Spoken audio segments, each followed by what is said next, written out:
We part with something in common at least. Fiona's in Tillingham in Essex. Fiona, what would you like to say? Oh, hi, James. I'm just coming at it from a slightly different angle in that I am an elite athlete. I'm actually an elite marathon runner. And from my perspective, you just cannot allow drugs to be made legal in sport. Firstly, I would say that drugs is rife in sport, and obviously I do know what's going on in my own sport and others too. And I've had friends who've actually died through taking drugs, really? Cocktails of drugs. It's a very, very dangerous thing to overcapacitate the body so the mind gets confused. It's really, really dangerous. Now, athletes are predisposed to want to win, to challenge themselves. And if you do allow drugs in sport, what it will mean is that you cannot possibly really turn up at the start line without that being part of your almost normal training program if you want to remain a clean athlete. Because athlete careers are so short-lived. They're tenuous on so many levels. You could get an injury and that's you out.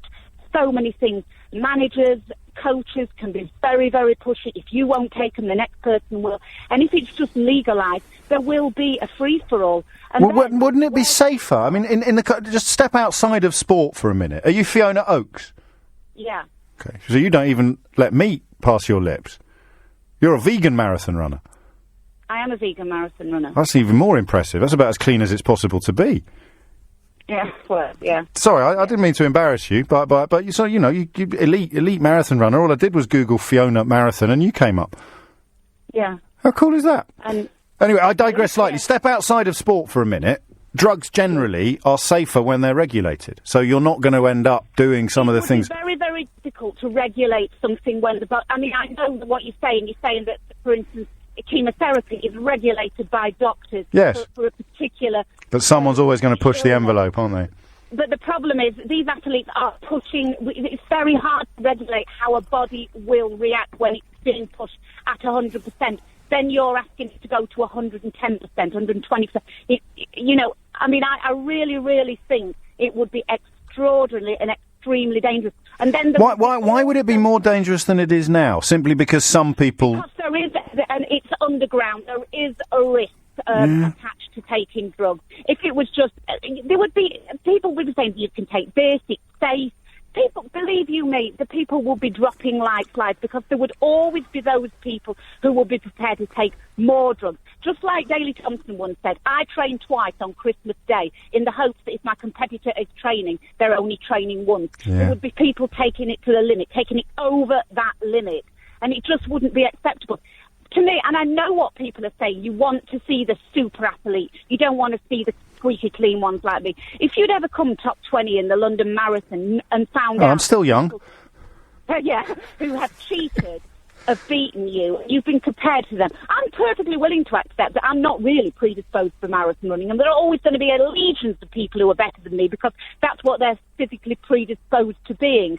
But then to find that they've enhanced that with drugs is a little bit of a phrase, it's a pill to swallow. Oh, very good. It would mean that it wouldn't be worth me turning up. I'm not prepared to do that.